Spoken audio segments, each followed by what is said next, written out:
What if I told you that everything you think you know about the present moment is, well, maybe not quite right?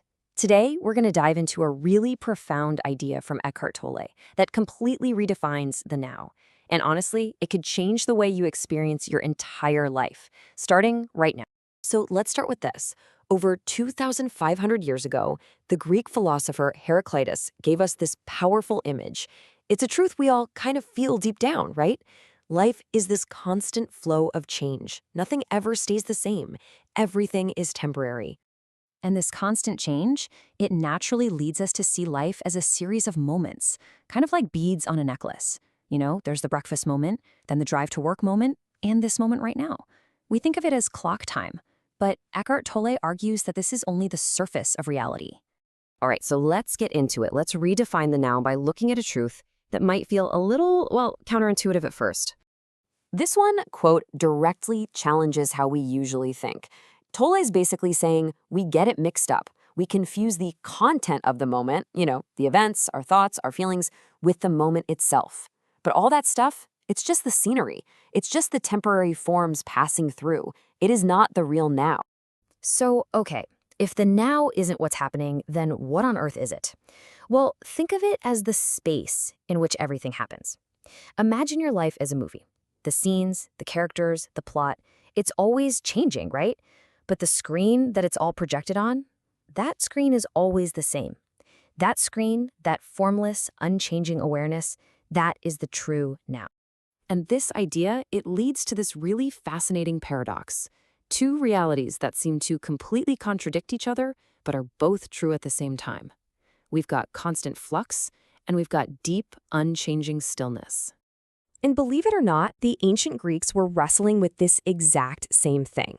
We've already talked about Heraclitus. His whole deal was everything is change. But then you had another philosopher, Parmenides, who argued the complete opposite. He said that true reality is changeless, and that all the change we see is just an illusion. This here just illustrates the two layers of reality perfectly. On the surface, you've got Heraclitus' world, the river of life, the world of form, where everything is always flowing and nothing ever lasts. But then, at a deeper level, there's the unchanging space, that timeless presence of consciousness itself, where, in a way, nothing ever really changes. So who was right? Was it all change, or was it all stillness? Well, according to Tolle, the answer is, they both were. Life has these two dimensions happening at once, the changing world of form and the timeless, formless space of consciousness. The whole key is to be aware of both at the same time. It's like living with one foot in the river and the other one planted firmly on the timeless bank.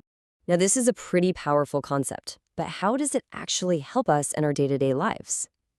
Well, this understanding is the secret to escaping a really common trap of our own minds, what Tolle calls our thought forms. We all have them. Tolle calls them thought forms. They're basically these ideas we project into the future, believing that when we finally get that thing or achieve that goal, then we'll be happy and fulfilled. It's that constant mental state of, I'll be happy when. And these thought forms, they can be really specific and incredibly powerful. I need recognition for my work. I just need my partner to finally understand me.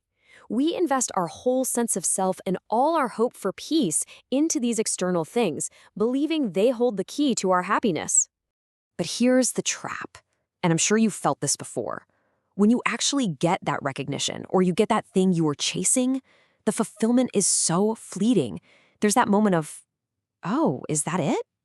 And almost immediately, your mind starts looking for the next form to chase, the next thing that will supposedly complete you, and the cycle just continues. So if chasing these future goals is a dead end, what's the alternative? The answer isn't in what we can get, but in what's already here. This, my friends, is the power of presence. Now, this doesn't mean you have to reject your goals or stop enjoying life's experiences, not at all. By all means, appreciate the forms, enjoy the river. But, and this is the big but, don't expect the river to give you lasting peace. That true fulfillment can only be found in the formless, conscious space within you. The true now that is always, always present.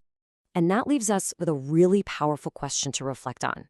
What would change in your life, right now, if you just stopped searching for your salvation in the next form, the next achievement, the next moment?